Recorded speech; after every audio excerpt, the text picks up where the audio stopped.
జరిగిపోయింది. పిల్లలకు బాగాలేదు, ఏరే హాస్పిటల్ మార్చాలని పొద్దున్నే ఫోన్ వచ్చింది. పెద్దోడు నేను కంగారుగా ఆడికెళ్ళాం. తీరా ఆడికెళ్ళేసరి పిల్లలు బాగానే ఉన్నారు. ఎవరు వాళ్ళని ఏరే చోటుకు మార్చాలని ప్రయత్నిస్తున్నారు. పెద్దోడు నేను ఆపడానికి ప్రయత్నించాం, కానీ మా వల్ల కాలేదు. పిల్లలతో పాటు పెద్దోడిని కూడా తీసుకెళ్ళిపోయారు. మోహనమ్మ, పెద్దోడిని ఆ చీకగాడు ఏం చేస్తాడో అన్న భయంగా ఉంది.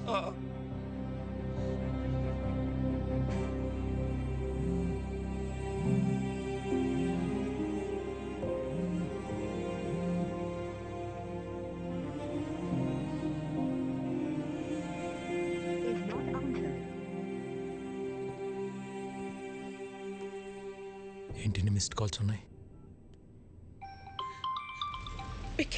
వదినా, ఈరోజు కోర్టులో మీ అన్నయ్య కేసు హియరింగ్ ఉంది. Final hearing. నీ అవసరం ఉంది.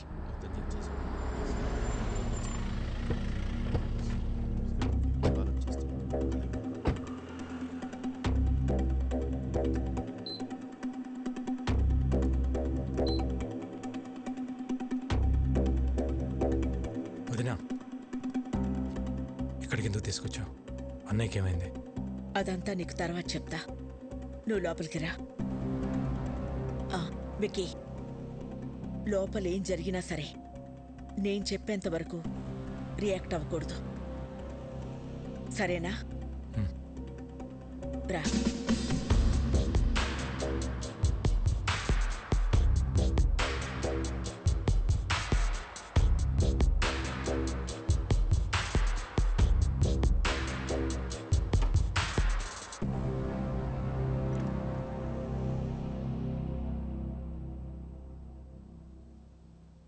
పాపారావు, మా ఆయన ఎక్కడున్నారు? చెప్పండి కమిషనర్ గారు. కోర్టు శిక్ష వేస్తుందని భయపడి పారిపోయి ఉంటాడు. అరెస్ట్ వారెంట్ రాగానే ఎక్కడున్నా వెతికి పట్టుకొస్తాం. మీ నాటకాలు ఆపుతారా? పిల్లల నట్టం పెట్టుకుని హాస్పిటల్కి పిలిపించింది బాబాయిని కొట్టి ఆయన్ని తీసుకెళ్ళింది జీకే కాదా? పోలీసులు అక్కడుండి కూడా రియాక్ట్ కాలేదంటే దాని వెనకున్నది మీరు కాదా? మర్యాదగా చెప్పు పాపారావు, ఆయన ఎక్కడున్నారు? ఈ రోజు నా అల్లుడు కేసు గెలుస్తాడు. పారిపోయిన నీ మొగుడు ఏ రైలు పట్టాల దగ్గరో శవమై తేల్తాడు. రాజారాంకి కొడుకెలాగో లేడుగా. తలకురివి పెట్టడానికి తమ్ముడిని రెడీ అవ్వమంటే పెట్ట.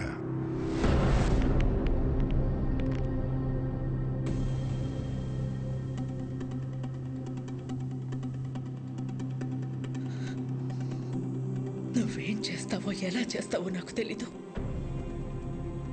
కోర్టులో నీ కోసం ఎదురు చూస్తూ ఉంటాను. ఆయన ఎక్కడున్నా సరే 10:30కి హైకోర్టుకి తీసుకురావాల్సిన బాధ్యత నీది. ఆయన కేసులో ఓడిపోయినా తట్టుకోగలను, కానీ పారిపోయారన్న నిందని మాత్రం నేను భరించలేను.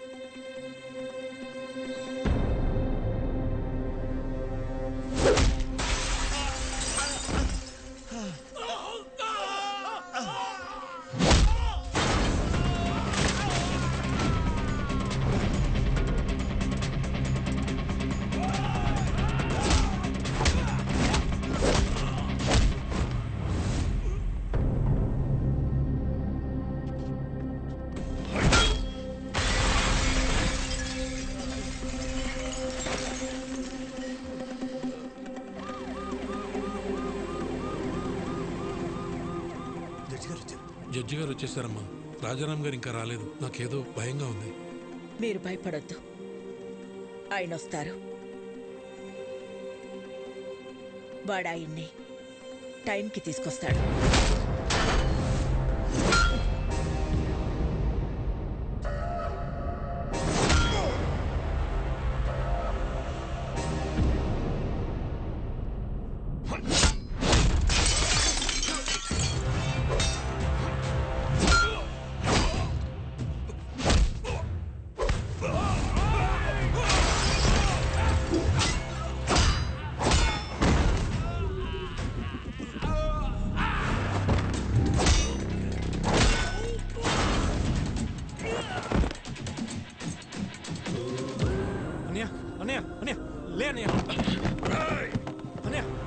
నువ్వు నన్ను కొట్టిన ఒక్కొక్క దెబ్బకి ఇక్కడ ఒక్కొక్క ప్రాణం తీస్తా.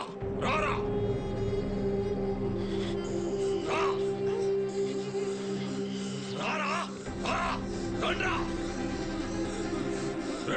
ఒక్కరిని కూడా వదలను. రా ఏసేండ్రా వాడిని.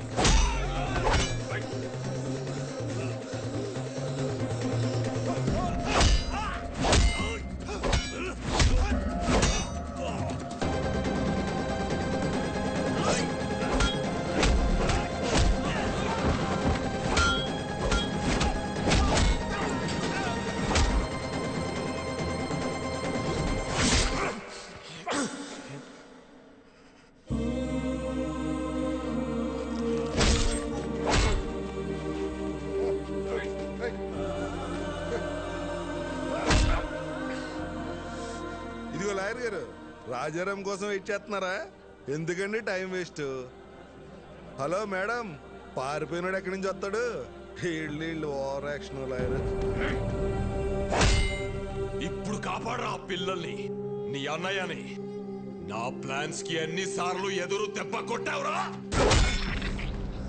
మీ అన్న ఇంటి మీదకు బీహారులను పంపిస్తే వాళ్ళని పరిగెత్తించి కొట్టావు.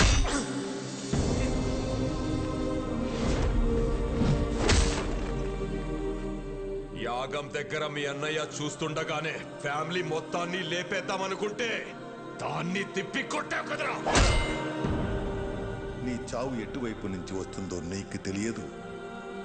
నేనుండగా మా అన్నయ్య ఫ్యామిలీలో ఒక్క చిరునవ్వు కూడా దూరం కానివ్వను అని నాతో ఛాలెంజ్ చేసి ఆపేసిన పెళ్లిని దగ్గరుండి చేశావు. వాళ్ళు 2 రోజులు ఎంగేజ్మెంట్ పెట్టుకోమని ఫోన్ చేశారు. ఆ ముఖర్జీని పిలిపించి బయల్రాజుని వేసినప్పుడు దొరికిందిరా మీ అన్నదమ్ముల మధ్య ఉన్న వీకెస్ట్ పాయింట్.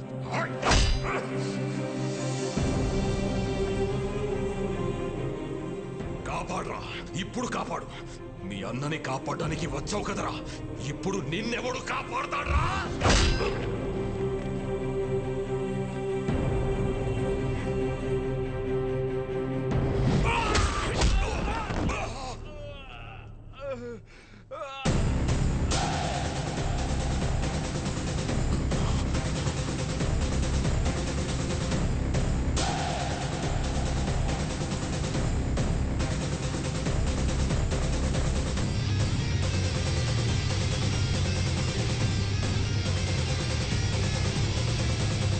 నువ్వే కరెక్ట్ విక్కీ. మోసం చేయడానికి వచ్చినోడికి మంచితనం గురించి, యుద్ధం చేయడానికి వచ్చినోడికి ధర్మం గురించి చెప్పకూడదు.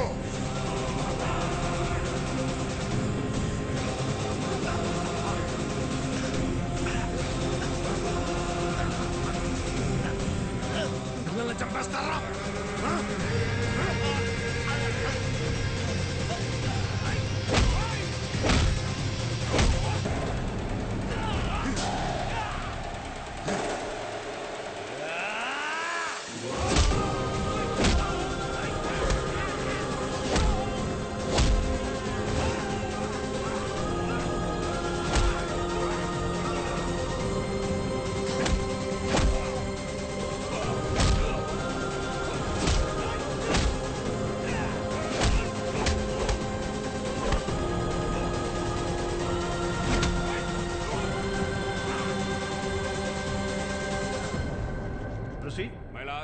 ఈ రోజు కోర్టులో ఫైనల్ హీరింగ్ ఉందని తెలిసి కూడా కోర్టుకు రాలేదంటే తనకు శిక్ష పడుతుందని భయపడిన రాజారాం ఈ రాష్ట్రాన్ని కాదు ఈ దేశాన్ని వదిలి పారిపోవడానికి ప్రయత్నం చేస్తున్నాడు.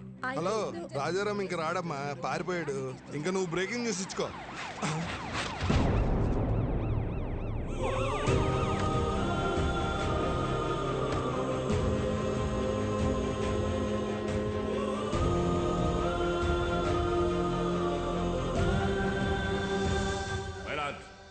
కోర్టుకి ఆరోపణలు కాదు ఆధారాలు కావాలన్న విషయాన్ని లాయర్ గారు మర్చిపోయినట్టున్నారు. ఆధారాలు ఉన్నాయి మై లార్డ్. దానికి సంబంధించిన సాక్ష్యాధారాలన్నీ ఇందులో ఉన్నాయి. నా పేరు బయలురాజ్ సార్. జీకే గాడిచ్చిన డబ్బులకి ఆశపడి అనాథాశ్రమంకి వెళ్ళే ఫుడ్లో విషయం కలిపింది నేనే సార్. పాపం రాజారాం గారికి ఏం తెలియదండి. ఇదే నా మరణ వాంగ్మూలం కింద తీసుకోండి సార్.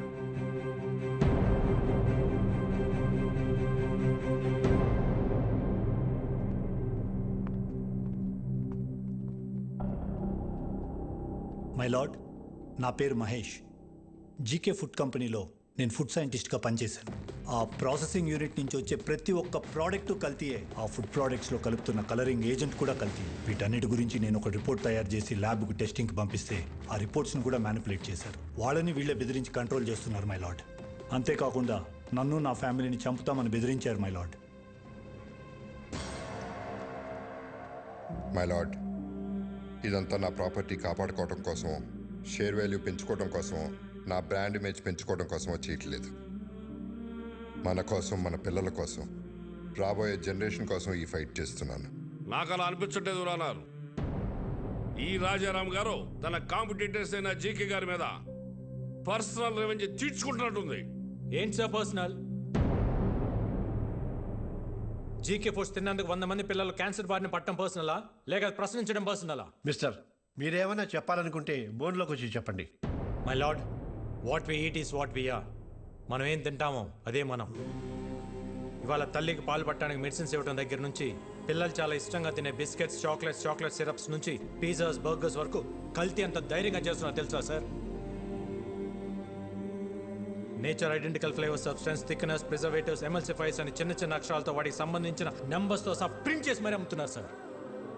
ఈ ప్యాకేజ్డ్ ఫుడ్, ఫాస్ట్ ఫుడ్ తినటం వల్ల మన ఒంట్లో బ్లడ్ కాదు సార్, కెమికల్స్ రన్ అవుతున్నాయి. జనాల ప్రాణాలతో ఆడుకునే ప్రతి కంపెనీ మూతపడేలా, కల్తీ చేస్తే మరణశిక్ష పడుతుందని భయం వచ్చేలా గవర్నమెంట్ చట్టం తీసుకురావాలి సార్. లేకపోతే ఈ దేశంలో యువతరం మన కళ్ళ ముందే ముసల్దైపోతుంది. నెక్స్ట్ జనరేషన్కి ఉచిత విద్య, ఉచిత వైద్యం ఇవ్వకపోయినా పర్లేదు సార్. కల్తీ లేని ఆహారం ఇస్తే అన్ని వాళ్లే చూసుకుంటారు. మైలాడ్, ఇలాంటి స్పీచెస్ కి జనాలు మారరు. ఏంటయ్యా ప్రభాకర్ నువ్వు మాట్లాడేది? అతను మాట్లాడేది తన గురించి కాదు, మనందరి గురించి, మన పిల్లల గురించి, వాళ్ళ భవిష్యత్తు గురించి. నువ్వు రోజు కేసులు గెలిచి ఇంటికి డబ్బులు తీసుకెళ్తావు కదా, ఈ కేసు గెలిస్తే ఇంటికి తీసుకెళ్లేది డబ్బులు కాదు, జబ్బులు.